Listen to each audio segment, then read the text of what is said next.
esteja convosco. Ele está no meio de nós. Proclamação do Evangelho de Jesus Cristo, segundo Mateus. Glória a vós, Senhor. Tendo nascido Jesus na cidade de Belém, na Judéia, no tempo do rei Herodes, eis que alguns magos do Oriente chegaram a Jerusalém perguntando: onde está o rei dos judeus que acaba de nascer?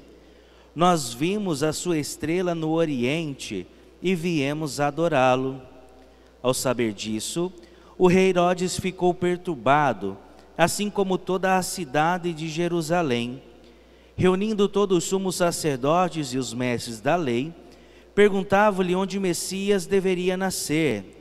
Eles responderam: em Belém, na Judéia, pois assim foi escrito pelo profeta: e tu, Belém, terra de Judá, de modo algum és menor entre as principais cidades de Judá, porque de ti sairá um chefe, que vai ser o pastor de Israel, meu povo. Então Herodes chamou em segredo os magos e procurou saber deles cuidadosamente quando a estrela tinha aparecido. Depois enviou a Belém dizendo: ide procurai obter informações exatas sobre o menino, e quando o encontrardes, avisai-me, para que eu vá adorá-lo. Depois que ouviram o rei, eles partiram, e a estrela que tinham visto no Oriente ia adiante deles, até parar sobre o lugar onde estava o menino. Ao verem de novo a estrela, os magos sentiram uma alegria muito grande. Quando entraram na casa, viram o menino com Maria, sua mãe. Ajoelharam-se diante dele e o adoraram. Depois abriram seus cofres e lhes apresentaram presentes: ouro, incenso e mirra. Avisados em sonho para não voltar a Herodes, retornaram para sua terra, seguindo outro caminho. Palavra da salvação. Glória a vós, Senhor. Muito bem, irmãos e irmãs, podemos nos assentar por um instante? Nós hoje então celebramos esta solenidade da Epifania do Senhor. A palavra Epifania quer dizer justamente manifestação. Cristo agora é adorado pelos reis, que é símbolo do povo pagão, as três grandes nações até então conhecidas. Como eu tenho recordado esse final de semana, a América existia, mas ainda não tinha sido encontrado pelos europeus, não é verdade? Então ainda não existia o conhecimento dessa terra. Então esses reis eram homens que, vivendo a sua cultura, vivendo a sua nação, ou a sua religião, eles que eram possivelmente politeístas, eles conseguem reconhecer que na natureza existe algo diferente, que naqueles dias alguma coisa, os astros já não estão mais igual estavam antes.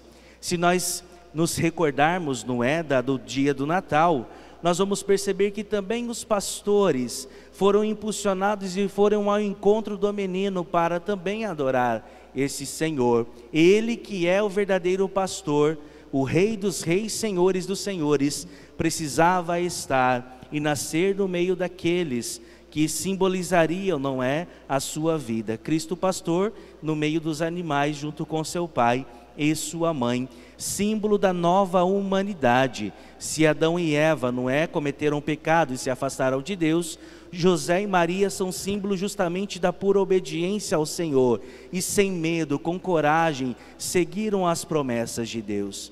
Irmãos e irmãs, se esse povo que não tinha a fé dos judeus, se esses reis que não tinham a mesma religião, souberam reconhecer que de fato o rei dos judeus havia nascido, a pergunta que fica para nós nos dias de hoje é: será que nós somos capazes de reconhecer a presença do Rei dos Reis e Senhor dos Senhores hoje na nossa história, na nossa vida.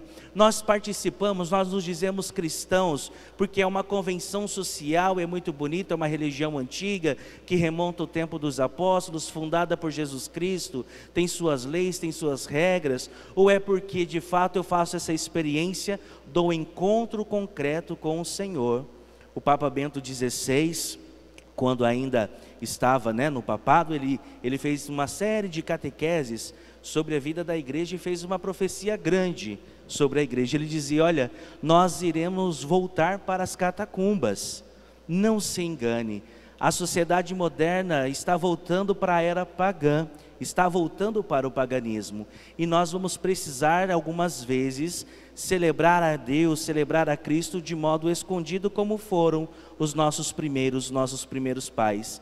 Mas não se preocupem, porque quando a todos voltarem a fazer a experiência primeiro com Cristo e depois com a igreja, todas as coisas voltarão no seu eixo. Se essa profecia dele vai se cumprir ou não, nós não sabemos, precisamos deixar cumprir. Mas vamos ser sinceros, irmãos e irmãs, cada vez menos nós temos reconhecido a presença de Deus real em nosso meio. A primeira leitura de hoje não é sobre Israel, sobre Jerusalém, que está de fato coberta de trevas, que vive sobre essas nuvens escuras que cobrem um povo. É também a profecia sobre nós, sobre a nossa vida de fé. Nós muitas vezes somos envolvidos também por essa escuridão, seja pelos sofrimentos da nossa vida, seja pela fé que muitas vezes fraqueja diante das dificuldades.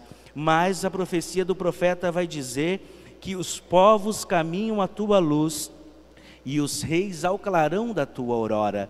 Nós mesmo diante das nossas tribulações precisamos caminhar sobre a luz de Deus, precisamos buscar a luz do Senhor. Por isso nesse dia da Epifania há um costume muito bonito de fazer a bênção do giz, para depois demarcarmos a porta de nossas casas. Tem um rito, uma cerimônia muito bonitinha para fazer, para consagrar a nossa casa a Deus. Ele que se manifesta aos povos, possa através da porta, que é na porta de entrada normalmente da nossa casa, aqueles que adentrarem possam sentir a presença de Deus. Por isso que para o povo oriental o tempo da Epifania hoje é uma festa muito mais especial até mesmo do que o próprio Natal. E se não me engano, até na Espanha, os presentes nós não damos no tempo do Natal, mas agora no tempo da Epifania, porque como os reis ofereceram os presentes que eles tinham ao Senhor, também somos nós convidados a presentear a Deus com aquilo que nós temos e com aquilo que somos. O que é que cada um de nós trouxe hoje nessa Eucaristia para ofertar ao Senhor? O que é que nós trazemos para deixar aos pés de Cristo? E não só isso, para fazer como os magos, adorá-lo em espírito e em verdade. E é verdade que se nós nos entregarmos de fato a Deus, Ele realizará grandes coisas e não iremos voltar para nossa casa de mão vazia, porque já dizia São João Maria Vianney, que é patrono dos sacerdotes: Deus jamais deixa seus filhos voltar para sua casa de mão vazia.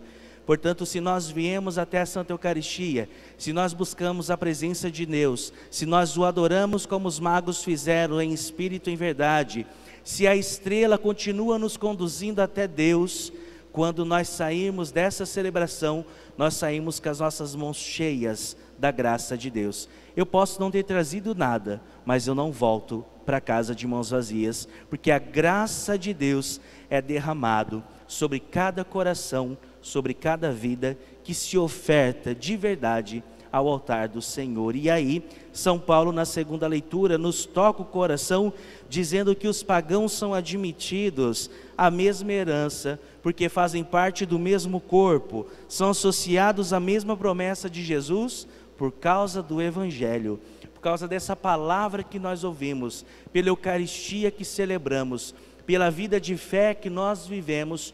Todos nós, mesmo muitas vezes nos afastando de Deus, nós somos incorporados à graça. Agora preste atenção, todos nós fomos incorporados à graça, e uma vez incorporados, fazendo a experiência, volta a repetir o que o Papa Bento XVI também disse certa vez: não existe pessoa que se encontra com Jesus e volte para casa tendo a mesma vida.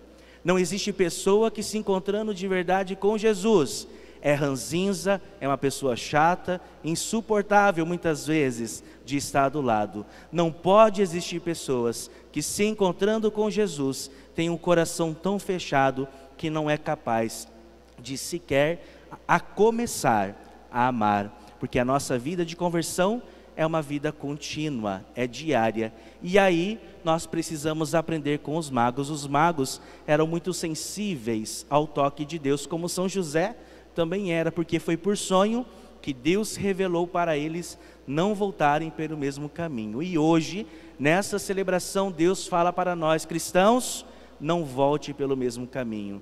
Saia deste lugar buscando de fato adorar ao Senhor em espírito e em verdade, a fazer experiência com Deus e não viver a vida como até agora foi vivida. Se temos uma vida de vício, deixemos no altar do Senhor. Se temos uma vida de inúmeras infidelidades na nossa história, nos coloquemos aos pés do Senhor e de fato busquemos o novo caminho de vida nova que Ele tem a nos oferecer. Amanhã a igreja celebra o batismo do Senhor, e com o batismo Jesus começa de fato a sua missão de anúncio, de paz e de vida. Por isso, com a liturgia agora, voltando no tempo comum, nós vamos caminhar com Cristo para buscar ter um coração semelhante com o coração do Senhor. Que esta Eucaristia então possa nos ajudar nesse nosso caminho de fé, de amor e de carinho de Deus para conosco, para que, desejando viver esta vida nova, possamos de fato fazer de 2024 um ano diferente de nossa vida, um ano vivido na graça do Senhor. Adoremos a Ele em espírito e em verdade, e podemos ter certeza de que nossa vida será transformada. Louvado seja o nosso Senhor Jesus Cristo.